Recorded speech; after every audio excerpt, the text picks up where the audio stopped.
sudah disimak video openingnya ya? Materi kita hari ini yaitu sisindiran atau dalam bahasa Indonesia biasa disebut sebagai pantun. Pertama, wangun sisindiran Sunda. Apa sih struktur sisindiran bahasa Sunda itu? Nah, silakan kenali istilah-istilahnya. Yang pertama, pada atau bait, ada juga jajar, yaitu baris, engang, suku kata, purwakanti atau kata yang sama, lalu ada istilah cangkang. Cangkang ini kiasan pada dua baris pertama dari pantun Sunda, dan ada juga bagian eusi atau makna asli sisindiran pada dua baris terakhir. Mari kita analisa wangun sisindiran yang ada di sini. Mun urang gendong di Bandung, geus tangtu kana mahalna. Mun urang goreng ka Indung, geus tangtu kana doraka. Ini adalah satu buah sisindiran bahasa Sunda. Terdiri dari sapada atau satu bait.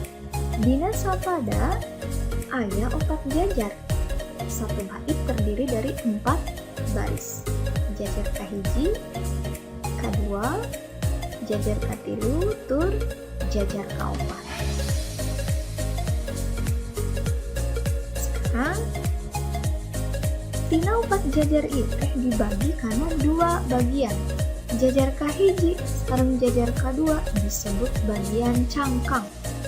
Bagian cangkang kita 2 kalimat pertama yang bermakna kiasan, bukan makna asli. Jadi mun urang gendong di Bandung geus tangtu kana mahalna, ini tidak bermaksud untuk membicarakan kalau kita nginep di Bandung itu biayanya mahal, tidak. Cuma 2 kalimat pertama ini merujuk pada makna asli yang terkandung di 2 kalimat bawahnya, yaitu mun urang goreng ka Indung, kalau kita durhaka atau berbuat tidak baik kepada itu geus tangtu kana doraka, maka sudah pasti durhaka atau dosa. 2 kalimat terakhir ini jajar katilu sareng jajar kaopat disebut bagian eusi atau makna asli yang terkandung di dalam pantun Sunda ini. Sekarang, dina tiap jajar aya 8 engang. Nah, di masing-masing baris sisindiran Sunda ini sudah pasti terdiri dari 8 suku kata. Mari kita buktikan. Engang anu aya dina jajar kahiji. Nah, mun urang ngendong di Bandung. Oke, jumlahnya ada 8 ya.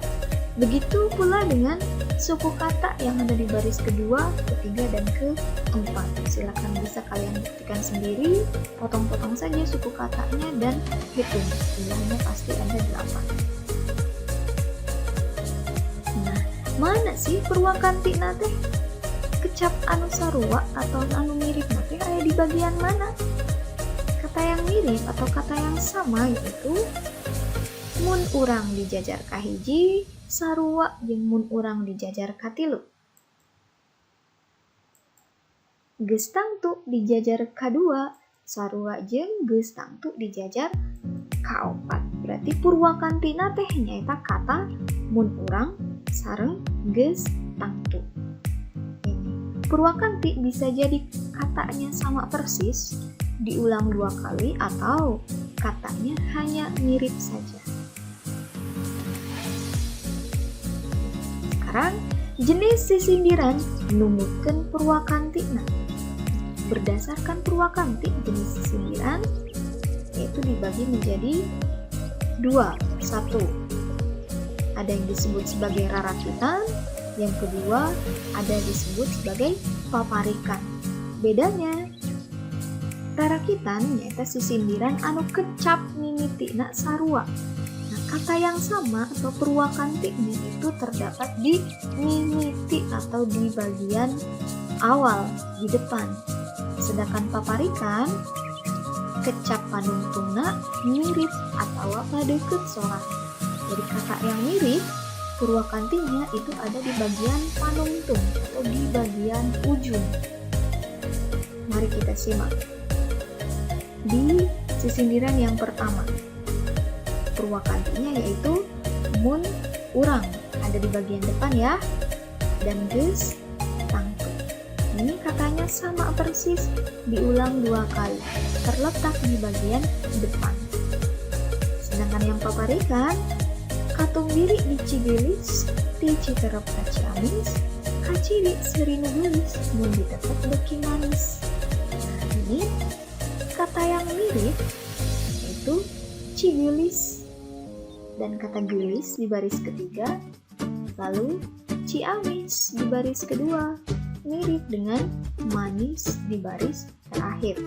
Nah, ini katanya tidak sama persis, cuma mirip, dan suara ujungnya sama-sama is. Ini yang disebut sebagai paparikan. Purwakantinya terdapat di ujung. Berarti kalau sekiranya kalian mendapatkan soal sisindiran dan ditanya jenis sisindiran apakah itu, maka hal pertama yang harus kalian lihat adalah kata yang ada di bagian depan. Apakah kata yang ada di bagian depannya itu ada yang sama? Kalau di bagian depannya sudah ada yang sama seperti ini, maka itu sudah pasti jenis rarakitan. Kebalikannya, kalau bagian depannya sudah berbeda, maka itu sudah otomatis jenis kedua, yaitu paparikan. Paham ya?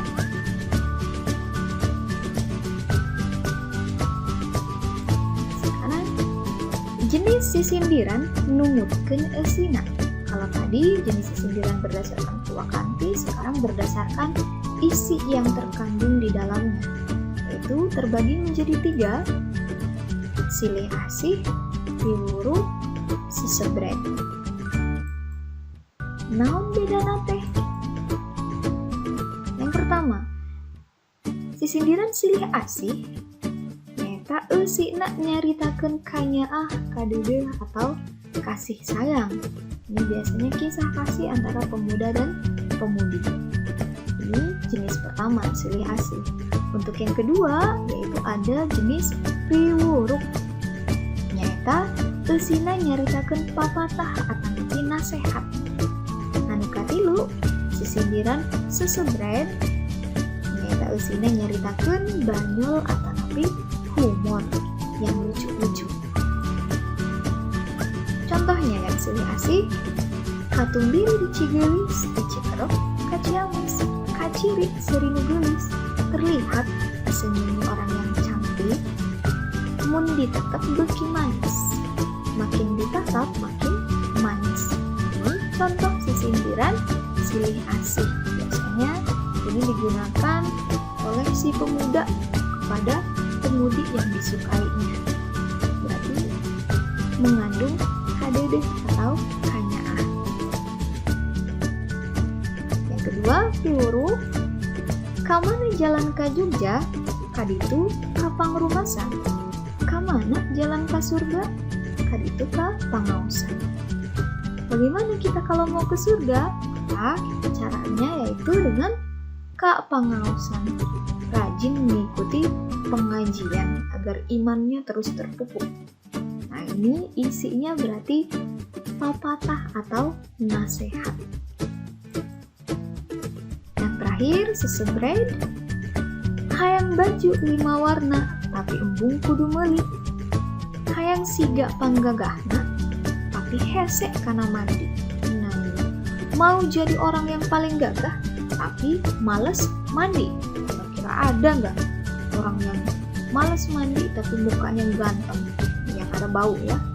Nah, ini jenis terakhir yaitu sesebret yang isinya humor atau banyol. Oke, sekian temuan kita pada hari ini. Sampai jumpa. Assalamualaikum.